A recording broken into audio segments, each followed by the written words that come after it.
Ito pa ang ilan sa pamamaraan para malaman nyo na malas ang inyong tahanan. Kumuha ka po ng isang basong tubig at pagkatapos ay lagyan nyo ito ng asin. Pagkatapos, lagyan nyo rin po ito ng 3 butil na bawang. Gawin nyo po ito ay sa umaga at ikaw ay mag-wish.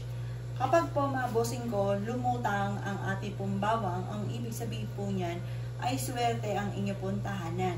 Kapag naman ito ay lumubog, ay may mga negative energy sa inyong pong tahanan. Ang gagawin nyo po dito mga bossing, kapag po ganyan, hayaan nyo lamang po siya ng good for 1 week. Kailangan mga bossing ko, malinis, ma-maintain ang kalinisan. At yan po mga bossing ko, kapag napansin nyo wala pang 1 week, maalikabok na, madumi na, itapon nyo na po siya. Ang pagtatapon nito ay sa lababo, tapos buksan nyo ng maigi ang inyong pong gripo at itapon ang bawang. Kapag naman po mga bossing ko na lumubog po siya, ang gagawin nyo ay sabay-sabay nyo po itong itatapon. Mas mainam sa mga running water na talagang umaagos ang tubig kesa sa stock yung ilog.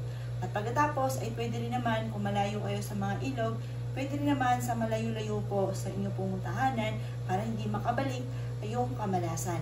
Ngayon po mga bossing, gawin niyo po ito ng pasikreto at umaga niyo lang po ito gagawin.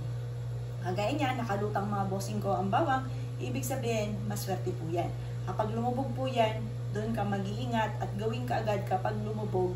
Ito po, gawin ka agad yung nabanggit ko na itapon nyo sa malayo, sa running water, or kaya po sa malayo-layo sa lugar po ninyo, sa bahay po ninyo.